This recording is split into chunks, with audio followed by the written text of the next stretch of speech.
नमस्कार बच्चों, ओझा sir class में आप सभी का स्वागत करता हूं। आपको पता है कि अभी हम लोग मॉडल सेट 2 जो सीबीएसई और एनसीईआरटी द्वारा जो प्रदत्त जो ये सेट डाला गया है सीबीएसई के द्वारा, तो इसी को भी हम लोग देख रहे हैं जिससे कि आपका प्रैक्टिस हो सके, अभ्यास हो सके। इसी क्रम में मॉडल सेट 2 का 1 हम लोग बहुत पहले देख चुके हैं, डाल चुके हैं उस वीडियो को। अभी जो हम लोग देख रहे हैं मॉडल सेट 2 का ये पार्ट 3 अभी जो मैं आपके सामने प्रस्तुत करने जा रहा हूँ वो मॉडल सेट 2 का पार्ट 3 आपके पास ये उपलब्ध होने जा रहा है इस वीडियो में। इससे पहले हमने मॉडल सेट 2 का पार्ट 2 मैंने आपको उपलब्ध कराया था। चूँकि आपको पता है कि सारा एक क्वेश्चन का सेट है और कोई भी क्वेश्चन का सेट जो है 3 घंटे का होता है। उस 3 घंटे के क्वेश्चन को मैं इसको 1.5 घंटे में प्रयास करता हूं कि आपको हो जाए। इसलिए हम लोगों की ये मजबूरी है कि आधा घंटा का एक बहुत फास्ट हम लोग करते हैं तो भी होता है। तो चलिए फिर नेक्स्ट जो है आपको ये हम पठित अवबोधन अभी जो हम लोग शुरू करने जा रहे हैं वो आपका पठित अवबोधन से संबंधित ये इसमें टॉपिक पर हम लोग चर्चा करेंगे। इसमें सारा का सारा इसमें भी वर्णात्मक ये ऑब्जेक्टिव टाइप नहीं होगा, सारा लॉन्ग टाइप आंसर होगा जो कि आपको पता ही है। और सभी का सभी जो है आपके बुक से होगा। पठित अवबोधन में जो पढ़ा हुआ है रीडिंग से, आपको रीडिंग सेक्शन से सारा का सारा आपका ये होगा। तो चलिए इन्हीं शब्दों के साथ हम लोग इस क्लास को शुरू करते हैं। तो यहाँ एक चीज़ ध्यान देने की है कि पठित अवबोधन में आपको हर बार देखिएगा कि ऑप्शन दिया हुआ रहेगा। जैसे कि अभी जब हम इसमें चर्चा करेंगे देखिएगा जो कि गद्य से, पद्य से और नाटक से 3 प्रकार का आपको यहाँ पर पैराग्राफ दिया हुआ रहेगा। कोई भी स्टोरी को उठा करके दिया हुआ रहेगा और सबसे आपको 3-3 नंबर के क्वेश्चन होंगे। ठीक है, तो 5 क्वेश्चन इससे रिलेटेड होंगे जो कि 15 मार्क्स का आपको क्वेश्चन रहेगा। जैसे आपको 5 मार्क्स का हो गया, फिर 3 मार्क्स का, इस तरह से। ठीक है, तो चलिए इसको हम लोग फिर देखते हैं, उसके मार्क्स को भी देखते चलेंगे। कहता है नीचे लिखे गए गद्यांश को पढ़ करके अधोलिखितम गद्यांशम पठित्वा प्रश्नानाम उत्तराणि लिखत। ये स्टोरी आपने पढ़ाई है कि कश्चन निर्धन जन भूरि परिश्रम में किंचित वित्तम उपार्जितवान तेन वित्तम स्वपुत्रम एकस्मिन् महाविद्यालय प्रवेशम दापयितुं सफल जातः तत्तनः तत्रैव छात्रावासे निवसन अध्ययन संलग्न भूता। उसका पुत्र जो है छात्रावास में रहते हुए वहीं पर अध्ययन में संलग्न हो गया। एक बार उसका पिता एकदा सपिता तनुजस्य पुत्र की रुग्णता को सुन करके व्याकुल हो गया। ठीक है, व्याकुलो जाता पुत्रम द्रष्टुम च प्रस्थित, और पुत्र को देखने के लिए वो वहाँ से प्रस्थान कर गया। परम अर्थ कार्सेन पीड़ित स बस यानम विहाय पदातिरेव प्राचलत, लेकिन पैसे की कमी की वजह से वो दुखित जो है बस यान को छोड़ करके पैदल ही चलना उसने प्रारंभ किया। ये आपका पैराग्राफ है। फिर आगे इसमें देखिए पदातिक्रमेण, पैदल चलने के क्रम में, ठीक है ना, पैदल चलने के क्रम में सायंकाल अपि असौ गंतव्या दूरे आशित, सायंकाल के समय से वो काफ़ी दूर था, है ना। निशांधकारे गहने अंधकार के फैलने के कारण प्रसिद्ध अकेले प्रदेश विजने, मतलब इस घनघोर प्रदेश में पद यात्रा न स्वभाव, अकेले प्रस्थान करना किसी भी सुनसान रास्ते पर उचित नहीं होता है। ऐसा सोच करके इति विचार्य स पार्श्व स्थित, वो पास के स्थित गांव में रात्रि निवासम कर्तुम कंचित गृहस्थम उपागतः, वह रात्रि निवास करने के लिए किसी गृहस्थ के, किसी गृही के घर में वो रुक गया। करुणाप्रो गृही तस्मै आश्रम प्राच्छत, और जो दयालु, करुणाप्रो दयालु, वह जो गृही था, जो गृहस्थ था, उसको उसने आश्रय दिया। ये पैराग्राफ है। इसी पर प्रश्न का उत्तर आपको करना है। देखिए पहला जो इसमें प्रश्न है, कहता है कह परिश्रम में वित्तम उपार्जितवान, कहता है किसने परिश्रम करके वित्त का उपार्जन किया था। ठीक है, तो यहाँ पर आप देखिएगा तो हो जाएगा यहाँ पर निर्धन जन, पहला का आंसर हो जाएगा निर्धन जन भूरि परिश्रम में वित्तम उपार्जितवान, ये जो आप आंसर देख रहे हैं। ठीक है, पहले इस सब को हटा देते हैं हम पहले, है ना, ताकि आपको आंसर करने में सहूलियत हो। ठीक है, अब देखिए पहला का कह परिश्रम है, पहला वित्तम उपार्जितवान। देखिए यहाँ वित्तम उपार्जितवान निर्धन जन, पहला का आंसर हो जाएगा निर्धन जन। इसका आंसर जो है एक वर्ड में आपको देना है। इस प्रकार से दूसरा है पुत्र कुत्र अध्ययने संलग्न संभूत, पुत्र जो है कहाँ पर अध्ययन करने में संलग्न हो गया था। तो यहाँ पर दीजिएगा महाविद्यालय, ठीक है ना, सॉरी ये छात्रावास है, छात्रावास में। ठीक है, छात्रावास से हो जाएगा आपका, इसका दूसरा का आंसर हो जाएगा आपको छात्रावास से। ठीक है, अब जो है इसमें एक चीज़ ध्यान रखिएगा कि देखिएगा ध्यान से, तो प्रश्न द्वयम इसमें कहता है कि 2 ही प्रश्नों के उत्तर आपको करने हैं। ठीक है ना, 2 से अधिक नहीं, यहाँ पर 3 दिया गया कि कोई भी 2 आंसर आपको इसमें से चुनने हैं। तो तीसरा जो इसमें आंसर है, फिर भी हम लोग सही प्रश्नों को देखेंगे। तीसरा कहता है गृह कीदृशी आसीत, गृही जो था, जिस घर में ये रुका हुआ था, वो कैसा स्वभाव का था? तो जो था वो दयालु था, तो दयालु भी लिख सकते हैं। या फिर इस पैराग्राफ में जो आपका आंसर आया है करुणापरो, देखिए यहाँ पर आया है करुणापरो, ना, गृही तस्मै आश्रम प्रयच्छत, ठीक है। तो करुणापरो इसका तीसरा का आंसर हो जाएगा। फिर नेक्स्ट है जो कि आपको पूर्ण वाक्य में उत्तर देना है, कंप्लीट सेंटेंस में। इसमें भी केवल प्रश्न 2 ही प्रश्न करने हैं, जो कि आपको 2 मार्क्स के हैं, ठीक है ना। इसमें भी 2 ही प्रश्न करने हैं, 1-1 नंबर का है आपका। कहता किम विचार सह पार्श्व स्थिते ग्रामे रात्रि निवासम कर्तुम गृहस्थम उपागतः। कहता क्या सोच करके, किम विचारे, पास में स्थित गांव में रात्रि निवास करने के लिए उसने उस गृहस्थ के पास वो गया।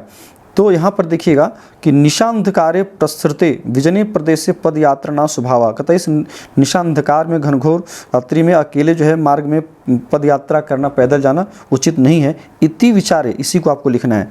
पार्श्व स्थिते रात्रि निवासम कर्तुम गृहस्थम उपागतः, घर के पास वो गया, ठीक है।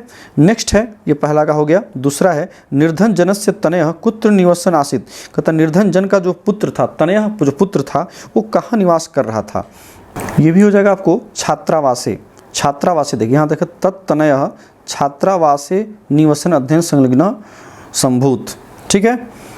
तो दूसरा का आंसर आपका ये हो जाएगा, ठीक है ना। उसका जो पुत्र था छात्रावास में रहते हुए अध्ययन करने में संलग्न था। फिर तीसरा है निर्धन जन कथम वित्तम अर्जितवान। निर्धन जन जो है किस प्रकार से उसने धन को कमाया था? तो काफ़ी परिश्रम करके, भूरी परिश्रम में, ये देखिए यहाँ पर है मेन आंसर यही है। इसी को आपको पूरे वाक्य में लिख देना है कि भूरी परिश्रम में निर्धन जन वित्तम अर्जितवान। नेक्स्ट हो गया।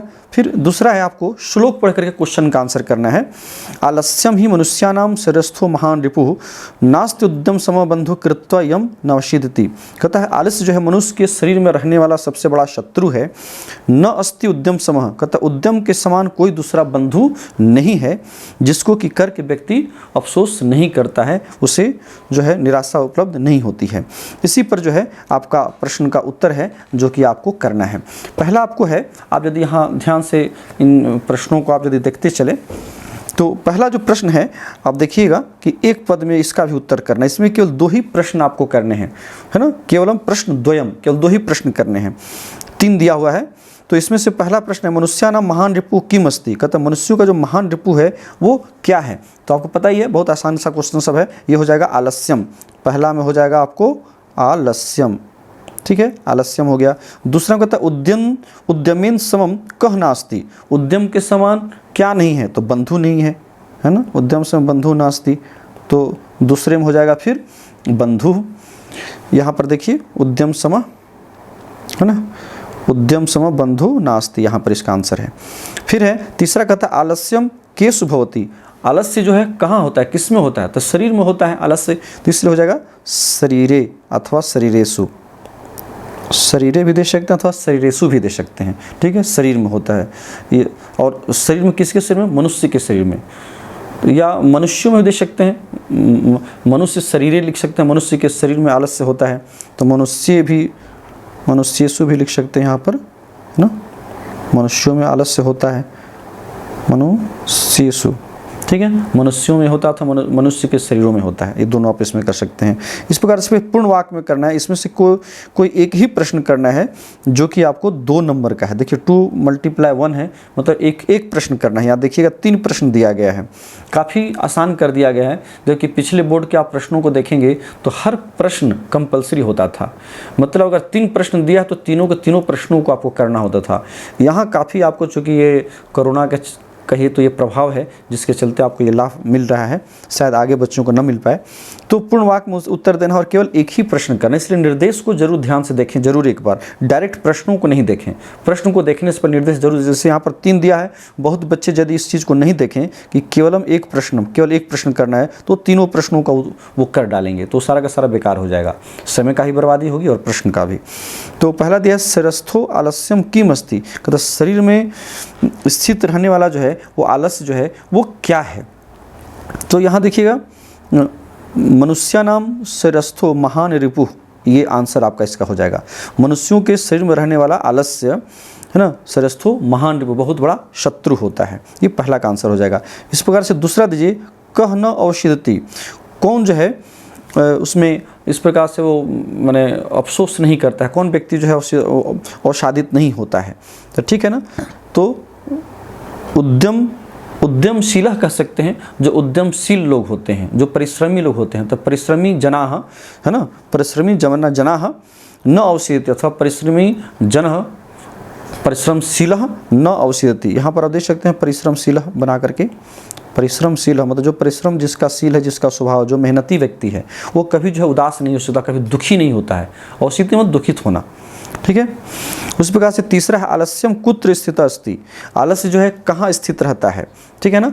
तो आप यदि देखें तो आलस्य जो है कहाँ पर विद्यमान रहता है, अभी इसी प्रकार का प्रश्न आप ऊपर आया था, आलस्यम केषु भवति, यहाँ जो आप देख रहे हैं वही चीज़ यहाँ भी सेम पूछा है, इसको पूर्ण वाक्य में देना है तो शरीरे आप देख सकते हैं, ठीक है। सबसे इसका पूर्ण वाक्य में लेकिन आपको देना है, मैंने सिर्फ एक वर्ड में दिया है, लेकिन इसको पूरे वाक्य में आपको लिखना, आलस्यम शरीरे स्थित अस्ति। नेक्स्ट 17 नंबर का प्रश्न को देखें, यहाँ आपको नाट्यांश से प्रश्न दिया गया है, पैराग्राफ दिया गया है, ठीक है ना। तो नाट्यांश वाले में यहाँ यदि आप ध्यान से देखें तो पहला जो प्रश्न है नाट्यांश में, यदि इसके आप पूरे नाट्यांश को आपने पढ़ाई है, आपने यदि नहीं पढ़ा है तो मेरे वीडियो को देखिएगा, जो जिसमें मैंने इस चैप्टर को पढ़ाया है, काफ़ी स्पष्ट करके, काफ़ी एक एक शब्दों को व्याकरण के साथ मैंने बताया है, इसलिए उस वीडियो को आप ज़रूर देखें, ठीक है ना। तो यहाँ व्याघ्र कह रहा है गच्छ गच्छ जम्बुक त्वमपि किंचित गुढ़ प्रदेशम, कहता है हे जम्बुक, हे सियार, तुम यहाँ से जाओ, तुम भी किसी गुप्त प्रदेश में चले जाओ, क्योंकि व्याघ्र मारीति थी या शास्त्र श्रूयते, क्योंकि बाघ मारने वाले जो व्याघ्र मारी है वो शास्त्रों में सुना गया है, तया अहम हंतुमरावध परम गृहीत कर जीवित नष्ट शीघ्रम ततग्रतः, तो जिसको कि मैंने सुना है कि वो व्याघ्र मारी होती, मैंने शास्त्रों में सुना है, उसके द्वारा मारने के लिए प्रारंभ किया ही गया था, किंतु किसी तरह से अपनी जान को बचा करके उसके आगे से मैं भागा हूँ, ठीक है। तो इस प्रकार का ये पैराग्राफ है, पूरा आप पढ़ लेंगे तो आपको पता हो जाएगा। फिर श्रीगाल कहता है कि व्याघ्र त्वया महत् कौतुकम आवेदितम यत मानुषात विभेसी, कहते तो बड़ा ही आश्चर्य की बात है, काफ़ी कौतुक की बात है कि तुम मनुष्य तुम डरते हो। व्याघ्र कहता है प्रत्यक्षमेव, प्रत्यक्षम जोड़े प्रत्यक्षमेव मया स आत्मपुत्र एकैक्षौ मम आत्म कलह मानव चपेटा प्रहरंत दृष्टा, कहता है कि मैंने मेरे द्वारा प्रत्यक्ष देखा गया है कि अपने दोनों पुत्रों के लिए जो है अकेले अकेले मुझे खाने के लिए दोनों कलह कर रहे थे, जिसको कि चपेटा से वो मार रही थी, ठीक है ना। जम्बुक स्वामिन, हे स्वामी, यत्रास्ते साथ धुरता तत्र गम्यताम, कहते जम्बू कह रहा है, सियार जो है फिर उस बाघ को उत्साहित करते हुए कह रहा है कि जहाँ पर वो धुरता है वहाँ पर तुम चलो, हमें ले चलो। व्याघ्र तौ पुनः तत्र गतस्य सा सम्मुखम अपेक्षते यदि तरहि त्वया अहम हंतव्यम, व्याघ्र कह रहा है श्रीगाल यदि तुम मां मुक्त्वा यासी तथा वेला पे, यदि तुम मुझको छोड़ करके वहाँ से तुम चलते हो तो तुम्हारा समय भी जो है असमय में मैं बदल दूंगा। इस प्रकार से वो जो है उसके गले में कहता है ऐसा है तो तुम मुझको अपने गले में बांध लो। इस प्रकार प्रसंग आपको जो है यदि एवं तरही माम निज गले बद्ध्वा चला सत्वरम सब व्याघ्र तथा कृत्वा कारणम यो, इस प्रकार से बाघ जो है उसको अपने गले में बांध करके वहाँ से चला जाता है। और श्रीगालेन सहितम पुनः आयंतम व्याघ्रम, श्रीगाल के साथ पुनः आते हुए बाघ को दूर से देख करके जो बुद्धिमती सोचती है कि जम्बुक कृतोत्साहात व्याघ्रम कथम उच्चिताम, अब जम्बुक के द्वारा उस सियार के द्वारा पुनः उत्साहित करते हुए उस बाघ से अब कैसे बचा जाए, ये पूरा इसका नाटक का जो है अंश है। तो इसमें से केवल 2 ही प्रश्न आपको करने हैं। कहता तुम कस्मात विभेसी, यहाँ पर देखिए तुम कस्मात विभेसी, तो यहाँ पर हो जाएगा मानुषात, ठीक है ना। देखिए ये श्रीगाल कह रहा है ना, तो यहाँ पर देखिए है महत् कौतुकम यत मानुषात विभेसी, ठीक है ना। त्वया, त्वया मतलब तुम का अर्थ में है, तो यहाँ हो जाएगा मानुषात, एक में अर्थ में दीजिएगा तो हो जाएगा मानुषात माने मनुष्य, तुम किससे डरते हो, तो माने मनुषात से, है ना। फिर दूसरा है गुढ़ प्रदेशम कह अगच्छत, गुढ़ प्रदेश में कौन जाएगा, कौन गया, तो यहाँ पर हो जाएगा श्रीगालः अथवा जम्बुकः, यहाँ पर जम्बुकः प्रयोग है मतलब श्रीगालः जम्बुकः। फिर तीसरा माम निज गले बद्ध्वा चल सत्वरमिति कह कथ्यत, ये कौन कहता है, तो ये भी जम्बुक ही कहता है, सियार ही कहता है कि तुम अपने गले मुझको बांध कर शीघ्र वहाँ पर चलो, तो यहाँ भी हो जाएगा आपको जम्बुकः, ठीक है, यहाँ भी जम्बुकः हो जाएगा। पूर्ण वाक्य में उत्तर देना है, केवल यहाँ भी आपको 2 ही प्रश्न करने हैं।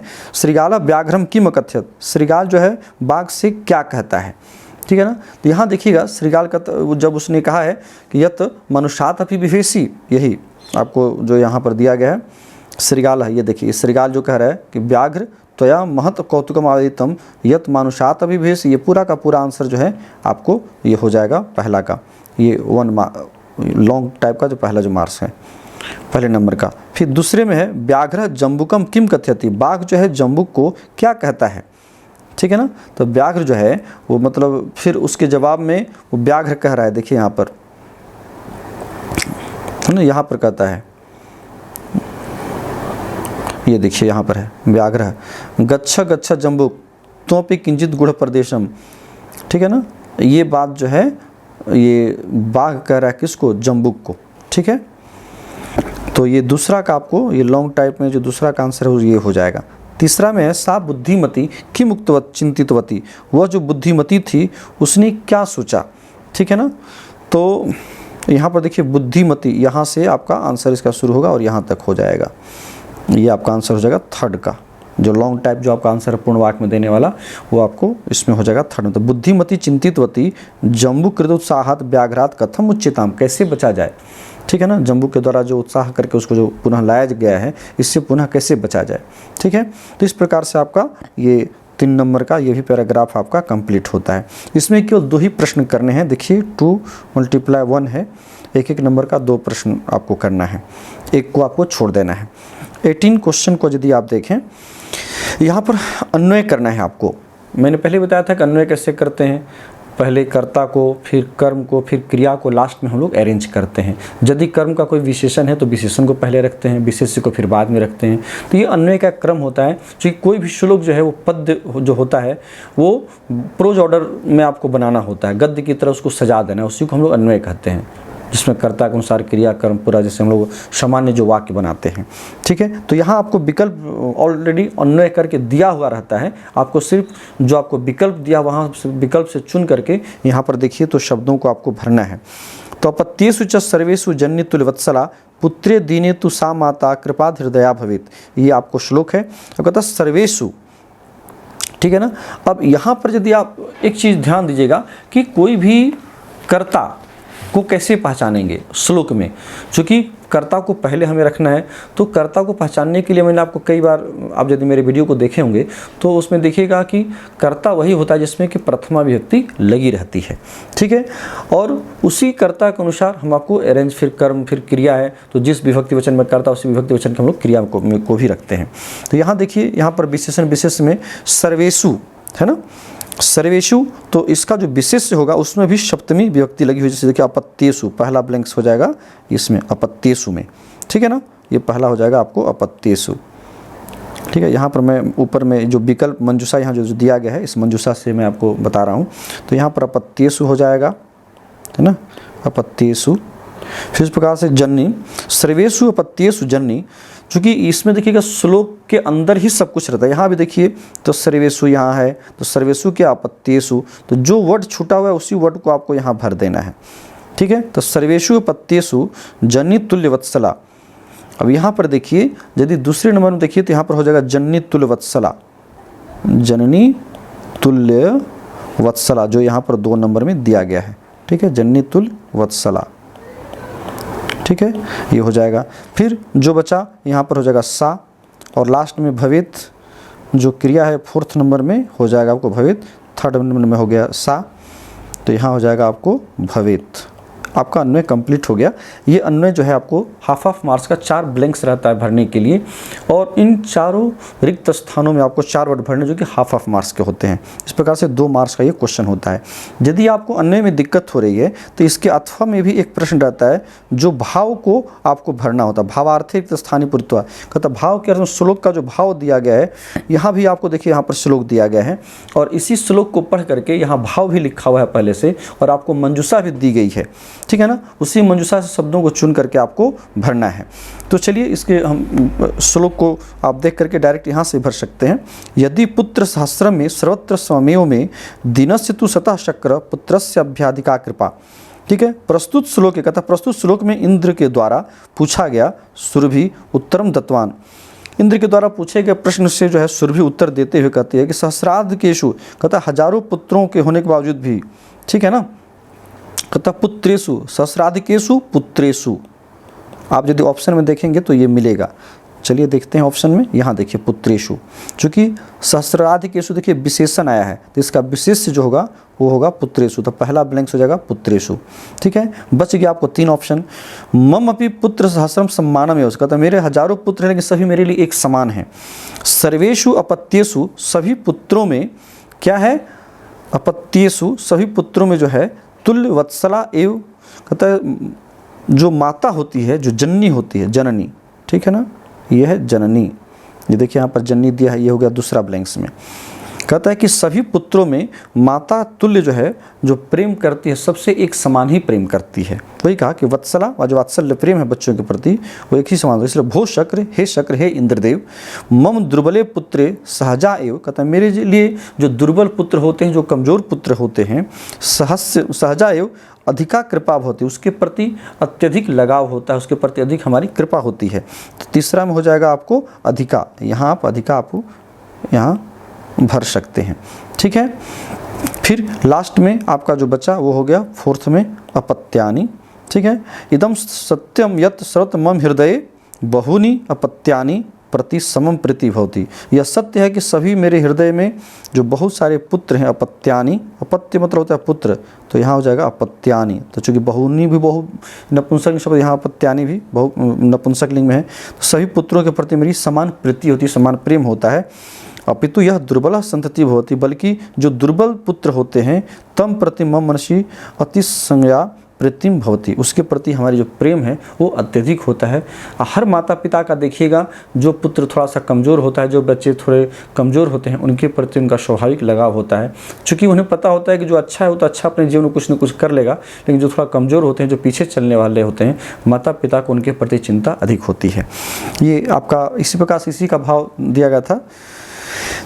अब चलिए लास्ट इसका जो क्वेश्चन है, इसमें नीचे लिखे गए वाक्यों को घटनाक्रम के अनुसार आपको अरेंज करना है। ठीक है ना, तो इसमें से आप यदि यहाँ देखें तो मुझे लगता है कि यही यदि हम लिख दें तो आपके लिए ज़्यादा आसान हो जाएगा। तो यदि आप 1 नंबर में देखें तो इसमें हो जाएगा आपको 6, 1 में हो जाएगा 6, ये हो जाएगा 1 नंबर में 6। वनस्य समीपे एव एका नदी अपि बहती, वन के समीप ही एक नदी बह रही थी, ये हो जाएगा, मतलब 1 नंबर में कहें तो हो जाएगा आपको 6। ठीक है, 6 हो जाएगा। फिर दूसरे नंबर में यदि देखें तो दूसरे नंबर में हो जाएगा आपको फिर 5, कहता वन के समीप ही एक नदी थी, वहाँ ये हो जाएगा आपको दूसरे नंबर में 5 हो जाएगा, ये हो जाएगा दूसरे नंबर में। एक सिंह सुखेन विश्राम्यते, एक सिंह जो है सुख से वहाँ सुखपूर्वक विश्राम कर रहा था, तभी एक वानर आ करके उसके पूंछ को ढूंढता है। ठीक है, तो ये हो जाएगा दूसरे नंबर में। ठीक है, इसी के पीछे हम कर देते हैं, ज़्यादा आसान रहेगा। 1 नंबर में 6, 2 नंबर में 5, फिर 3 नंबर में जब देखिए तो हो जाएगा आपको दूसरा, ये हो जाएगा 3 में, तीसरे नंबर में हो जाएगा दूसरा आपको। ठीक है ना, ये 3 में हो जाएगा। ठीक है, तो क्रुद्ध सिंह, क्रोधित सिंह जो है उसके ऊपर प्रहार करने की इच्छा करता है, पर लेकिन वानर क्रुद्धित्वा वृक्षम आरूढ़, लेकिन वानर जो है कूद करके वृक्ष पर चढ़ जाता है। ठीक है, फिर जो है तो क्या होता है, तो ये तीसरा, चौथे में यदि आप देखिए तो फिर चौथा ही हो जाएगा, ये 4th। अपरा वानर, उसी समय दूसरा वानर आता है और सिंह के कान को खींच करके पुनः वृक्ष के ऊपर चढ़ जाता, आरोहती एवं में वानर बारम सिंहम तुदंती, इस प्रकार से बंदर जो थे वो बार बार सिंह को परेशान कर रहे थे। तो 4 का 4 ही हो जाएगा, तो ये हो जाएगा आपको 4 का 4 हो गया। इसी प्रकार से फिर आप 5th में देखें तो 5th में आपका 1 हो जाएगा, यहाँ देखिए 5th में 1 हो जाएगा। क्रुद्ध सिंह, जब बंदर खींच करके उसको जब वृक्ष पर चढ़ जाता है तो काफ़ी क्रोधित होता था, वह धावती दौड़ता है, गरजता है, गर्जती किमपि कर्तुम असमर्थ है, लेकिन कुछ भी करने में वो असमर्थ होता है। ठीक है ना, तब जो है फिर 6 में देखिए आपको तीसरा हो जाएगा, आपको 6 में तीसरा जो है वो 6 नंबर में हो जाएगा। वानरा हंसंती, उसे देख करके चूँकि काफ़ी गुस्सा करता है तो बंदर जो है उसको देख करके हंसते हैं। वृक्ष के ऊपर विविध प्रकार के जो पक्षी हैं, पक्षिणा अपि सिंहस्य एतादृशी दशाम दृष्ट्वा हर्ष मिश्रितम कल्लव कुर्वन्ति, और जो पक्षी थे वही उसके ऊपर मिश्रित जो है कल्लव करते हैं, उसके ऊपर जो है खुशी के भाव को अभिव्यक्त करते हैं उसे देख करके, इस प्रकार की दशा को देख करके। ठीक है। इसके बाद फिर 6 के बाद फिर 7 में आपका 7 ही हो जाएगा। निद्रा भंग दुखिन वंडाजः, निद्रा से भंग वंडाज भी जो है उन तुच्छ जीवों से अपने आप को इस प्रकार की दुर्वस्था से थका हुआ सर्व जंतुन दृष्टवा पृच्छति, सभी जंतुओं को देख करके वो पूछता है, ठीक है ना, किमर्थम मां में तुदंती सर्व मिलत्वा, क्यों जो है सभी मिलकर मुझको तुम परेशान करते हो। तो 7 का 7 ही हो जाएगा और जो 8 में है वो 8 का 8 ही हो जाएगा। ये दोनों का क्रम ऑलरेडी पहले से ही बना हुआ है, इसलिए ही इसका सही क्रम होगा। ठीक है, मैंने पीछे लिख दिया है इसलिए इसकी आवश्यकता नहीं है। ये जो है आपका मॉडल सेट 2 का ये लास्ट पार्ट 3 यहाँ कंप्लीट होता है और इसी के साथ ये जो मॉडल सेट जो 2 था वो पूरा का पूरा कंप्लीट हो चुका है। चलिए इस क्लास के साथ यहीं आपसे मैं आज्ञा लेता हूँ। बहुत बहुत धन्यवाद। Thank you.